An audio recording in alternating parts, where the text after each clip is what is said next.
Okay, FM 101.7. Yanko Parliament na yene unimnyamfo seche mensa bonsu abrampa majority leader in Parliament, MP for Swami, Minister for Parliamentary Affairs entry komo Mira seche mensa bonsu abrampa memwache Kwame me Joseph. na bokodie Kwame say asoma bi di ndimi kasa ye bokodie. wie Imo yawo. mo yanso mekonim ani bile nso ja Imo ya. Ma anteni say en kan ni kira. Musi agoro. Yedo. Obi hunu. Ebi awe mi na fiba. Kojo usu yi.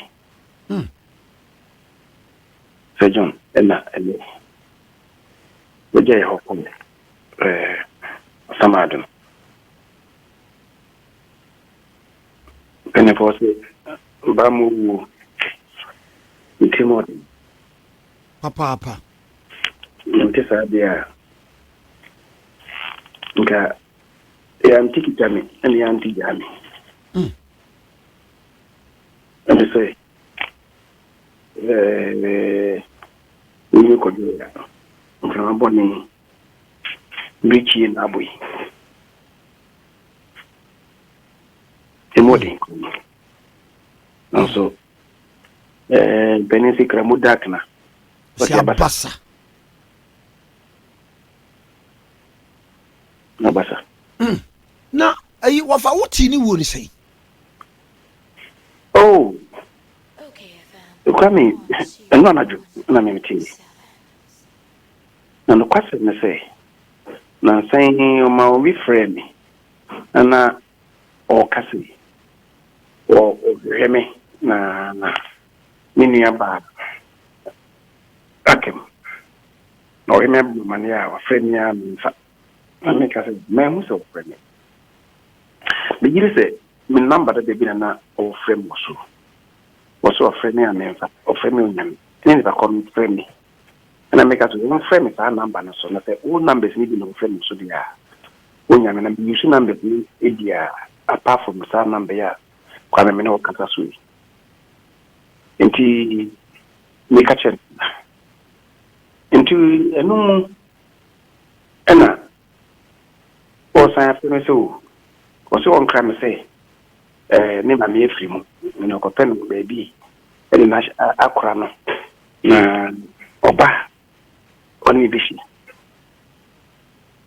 On where movie, men yanan and nang. Conanco would be brave, or 7 minutes. Until we Yawada, a dear Chiminda, ama before a primaries now. Assembly making. Nti me ba de no kwasem me no kasai kompense anajo man ponten senya na me ntue me monten na me du fie be no ndu na me fi office no na me mpenifu bi ni chimkitu bi na me hu pe messages bi ba Timinam Kwanso me be fi na me hwe messages na. Timi du fi na me ren so step out. To no buy ma nche na me so du fi. Timi du fi no ma me no kasa da me kasa. Asema me ti. No timi say o di fi fa. No so fa me phone e hwe so. Na o ka say ni me bi so send message and say, I said, on what you now, but so maybe some say in the crowd now, saying the crowd. That was the first thing. Then the second message to her, no, confirmed, say, and requested, yes, in Namikasa. Now, could you say, the and yet party Muna means the Huno. Kwame, a yen and watch it. Aye, and we are no more to make a send them for kicking.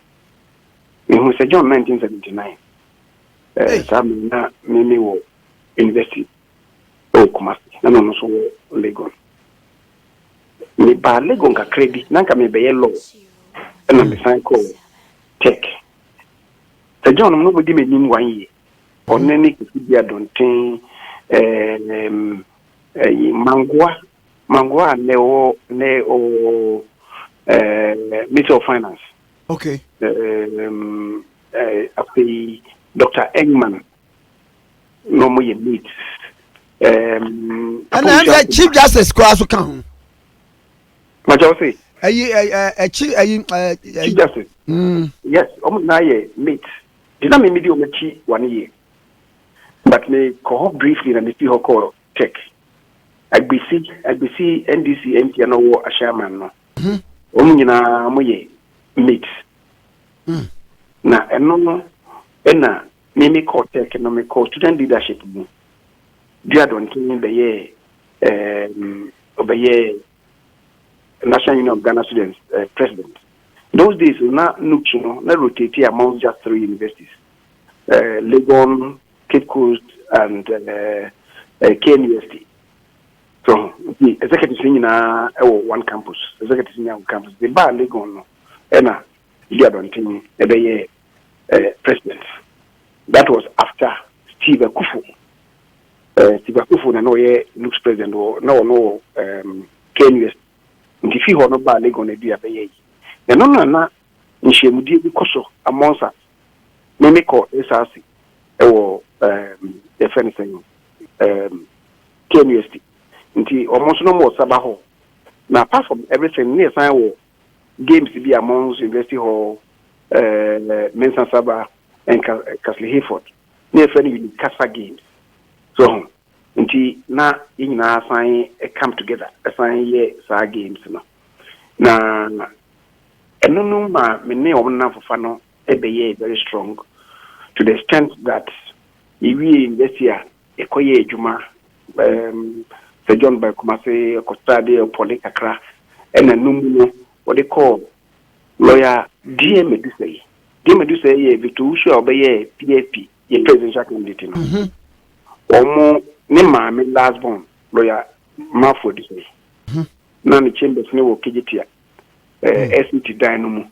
The honor, the John Koye, na or call training and DM Medusay. Na DM no the young call on the Ben Fim in a Piho, Jaiko, Nigeria. A Koye state attend Emma Cross River State. Hey! And tis a John no more or less take over the chambers. Okay. The John manage hono. Enna Ninia Bako, ni mate work on Wood Massey. Lawyer Buff Bonnie, a baho, and they war Supreme Court. No. That meets no and the Supreme Court is you. Eti Sir John mate ni his lordship Bafuboni. Okay. Bafuboni and the new lady Abahoi if anything yeah mami mami back one Abahon and saying you call we one funny dimra ni papa free deposit na papa no deposit Marian yeah Marian Justice Marian something kremu ni papa if he deposit na mo teswame mpo de na efe na large deposit the body Marian wo nyina yi meet so meet and we became very good friends na sambre no Sir John no tetafo na busu efie ewo tafo omufio no die but na busu efie enso ba ko tafo enti na mesumete Patasi Estate, in fact North Patasi I should say na meti penidi efe no busu ansa the fee ewo North Patasi ho na just a weekend dia no me could do weekend wo tafo just me ko away following weekend Sir John Swaba me ho nti ye dampa ba akoso me kotafo a me ne dampa ba akoso ade achia yakopedua ne adi oba ye friend saying estate nso a that is how close we were enumuno ena Sir John, Eddie call Abuchiri. What they call London. Or call London, anytime you go be answer no, Ishia. Copim say, if he me be MP, if he na me I don't mind President 4 times, you're winning power. You're winning power now. Papa who's young come be leader of the majority in parliament, you know. And I mean me weapon no. You call no, na ye be konne pay ubia obitima be boye wo ye parliament edwuma because na edwuma no afi ya bro so kakra. Ndi ye kin ho no na ya gyen kuti Sir John so. Ndi den ye to nsa Sir John so mi nhia. Ye call London no. Ye ni nhia ai. E na edin komo se omra me boye. Ewo me nyenya nim se Sir John delivery tie ne kasa mu. Ye di dia wie ya Sir John bagana na kamba pa no be minister of energy na kam so ohiamwa ewo lawyer obi onimde ewo mremu na obobo na GMPC nti kan so ko ya okobo amane one Sir John share no so kobo amane ne Sir John yeso oni ojiri se ho na obenya greater relevance for his training chance of the parliament. That's how come Sir John bagana no immediately no call GMPC ko yejuma. But we were together in everything. And I joke about me whole parliament. It be a home como no the bay secretary to your party. And Jake will be Bilamti. Now Jake, a bay chairman, that's a joint secretary no. Now maybe a minority leader no. Minia just a bibia. Yemians no. Bibini or a Jake a dear bit of the benefit, I give the benefit. Oba parliament ishia ne adwene ho on occasions so na kase bia ye beba ne fie mum ye ko ne fie ne akodwenwen party ne ho ne ma wo se ye enti on Jake administration no na ne ma yi smooth my because ye mfa de nko party office no me I think through yi so e bibia ye wa no amai enti me ne de me ka kosie ne se Sir John oye madam ba me nya adam ko keke oye minua sebio me wareye me yiri wo na metu lebedia Sir John team kufidi adontin team eni aye ni nyina so Sir John ba mi fia woni kufidi adontin mo ba fia omo no omo ko kitchen street ni akase nkwan be ne wo me nkwan no mansa ne ye diamane so Omwa de ayi we kura the plate no de afa ayi nkwantrina wakuyi wakosane nkwan na wayini na ma open la be transfer afi ni amane that was a joke. That is Kofi Adontin. Until we had graduated from mere friendship to real brothers. Said you bibi ne beto on the call on also bibi and the betomia obase busu ni nyese adamfo nti ena ne aba because it's like idea we ne hona from abia po kwame anapay me sorry no ano ye die anapay me sorry a me si from na apepe ti bia no no me ba na de ne san ba ne trimu no I was here e be gumi so na me ntiase na me say babo ewu nkurade a nkwanti e de na aba nanka nipa bitima ye ho bibia intimi nye yemfanye Sir John kwa ni bibia mo ye no wona koma nyina me nyansa ne nimdie ne hona mdua bibia o be Sir John za no odi ni bibia woni mu na odi ko ekosom rasoma apese we ana se gbe pese odi no na koma ne bibia no di a man of passion. Sir John was an astute negotiator and so said there by party in those days. Now Jake because Kwashanti region asem say na abetu animu konim penefo nkasa na mo resolve wasem. That was Sir John. Obana no kasa komana kosoro me hia utie no a nimba wuduo ne nsenkwa wo yie wote sei obebubu akoma. That was Sir John. Illumination or the buy in politics is assembly no beba no be kan bubu ba na just a bufu sem kra utie no a dia temna se John wo yi wo ha na jese obetini ne ba ko biru no jese what is saying no afenyi wabuto nti that is a job nti in politics in public service kwame oman yen forest cover so at the turn of the 19th century na forest cover na about 8.2 million hectares yeba 20th century as na making 20th century yeba 21st century no na forest cover no a depletia ba 1 million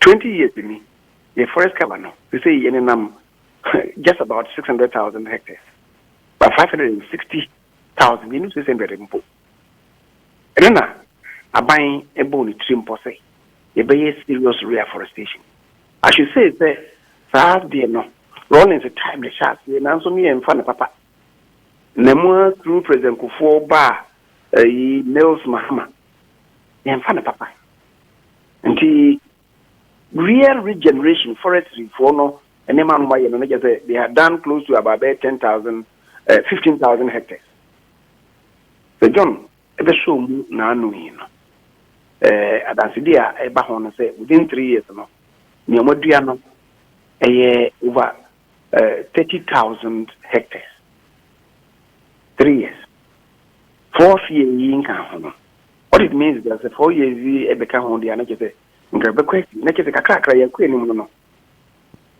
nti okọ na adwuma mu a adwuma yefo no nyina so edi ne ho adanse pa se adwuma a wodi no nani abria o ye adwuma pa dia asomo man no ntina ni abe emu odin nye MPP fo nko am yi so ma mu no nyina na ya hwrade kwame ne kana se me e pa na kra nsi yi na onje chiri ebusua no ere obi a wono no nua afiri mu e ma me afiri mu a yenya nye obayi o na se no so de ho twa so se dia ni modern ti nyamuna ye dija busianfo no dija MPP dija omamuni nyinana pe nkana kredi ye mai ame bra ta se so no anye kwa wafa se wo ba politics mu a yewura se John ya ofa se John e de ne yensua mfiri no ho oh kame idika ne commitment so the adwuma den nsa se na me kan what ne nso ne brebo na koma ani madwene nyina tare dwuma obedi n'echi commitment so the adwuma shin nsa so be adwuma no to the health obeye opin so be nya result that the papa give free maba Sir John Misu and buy no Sir John ni kapa ni oke hore ni bumfu se ni bu efu mpa aso obeka no onu momu no kware bejuju wo a wo tinchen a wo bu efu no mo no echen obeka bubu wo akoma so that is we free kojo free and in politics ni meeting aka afa Sir John won say na san ka say oye astute negotiator sa sembia ba or resolve conflict say nta want obi na ba na koneko sisi asem no oye pata nti asem ni mo den no o ko ayi sehi asem say na ba party ni mo na ko hwese bitime sisi you come back with a success story obeba no bebu enkunta pa kire mo se me kwa nyame adom yeti nyame atobu sipa eguso asem ye sisi o shefu ye isu ni ba na ena na oye good communicator so a communicate say kwa ofaso kana sem so ebe eni ameso mo de famu ni ne manema kwame untie ni no na wa ono ana ka o kan say kuku asikurase ni o tini baby kwame enipa no mbeni say utan kodua wo yiri mreka even if you don't agree with him simple so na nya adwen mpa you not fault him say asoma wo kan no kan yi